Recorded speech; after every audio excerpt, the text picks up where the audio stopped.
Good afternoon. In this video, I'm going to show you how to export your program as a text file. So the first thing you need to do is find a flash drive and add it to one of the ports on your robot, whether that's on the Teach Pendant or the controller itself. So the controller, depending on what type of robot you have, will dictate where that USB port is going to be. On an LR Mate is towards the bottom middle.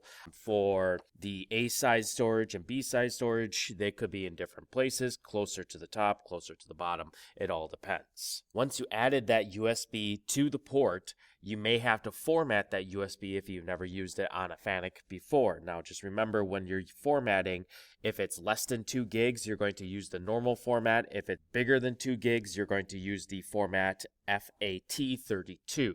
When you do that, just remember, whenever you format a flash drive, it will wipe everything that is on there. So if there's nothing on there, you're good. If there is, you want to make sure that you have a backup on those items. If you're using a USB that has already been used on a FANUC, then you don't have to worry about formatting it. It should work the way it's supposed to. So the first thing we're going to do is on our Teach Pendant, we're going to go to Menu and we're going to set our location for our USB. So we're going to go to Menu. We're going to go down to File. Then we're going to go up to File. Then we're going to go to Utility. And we're going to go Set Device. And here again is the formatting if you need to format your USB. Set Device. And I have mine on the Teach Pendant. So if you go here, USB on Teach Pendant. And then you're going to go Utility. And I'm going to make a folder on that Teach Pendant. So I'm going to go Make Directory. And I'm going to give it a name.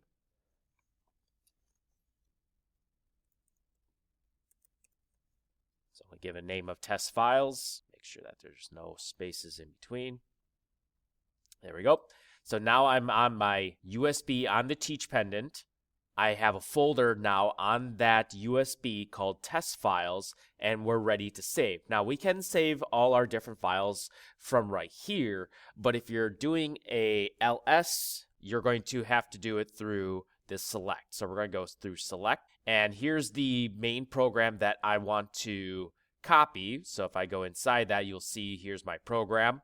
And basically, it just runs a loop around here.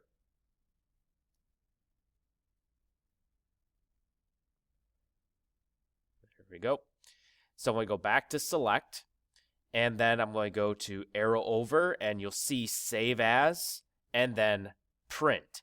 Save as will save it as a Teach Pendant file. Print will save it as a LS file. So I'm going to go to print. And if you want to change the name, you can change any of these items. I don't want to change the name. I'm going to just hit enter on it. So now it is printed on that USB device. So now I can take my USB to a computer and open up that folder from that USB. Here's my USB, test files, and here is my LS file. So an LS file is an executable file extension for text documentation or text format. So inside here, we can open this up in Notepad. You can already see I have Notepad because I have opened these before, but you can easily click on it, right click, and then open with, and then you should get a list, and Notepad should be one of them. If not, you can always search for Notepad and then open it through there. So if I go open through Notepad, here is my file. So now I have my program, the caulk main, and then the owner, and then all the creation, stack sizes, everything that's above. Here is the main program down here. So if you're just trying to show a person a program, then technically you can get rid of all this stuff up top. You can separate it.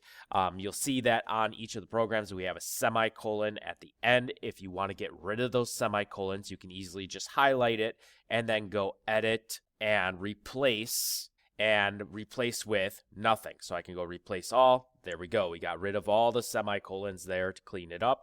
Here's position ones. So all my different positions here, and then my program. So this would be something you would give to another person, or you can easily just kind of double check, or if another person wants to know how the program's been written. This is a good way of exporting that for a format that they can see without using RoboGuide or a FANUC device.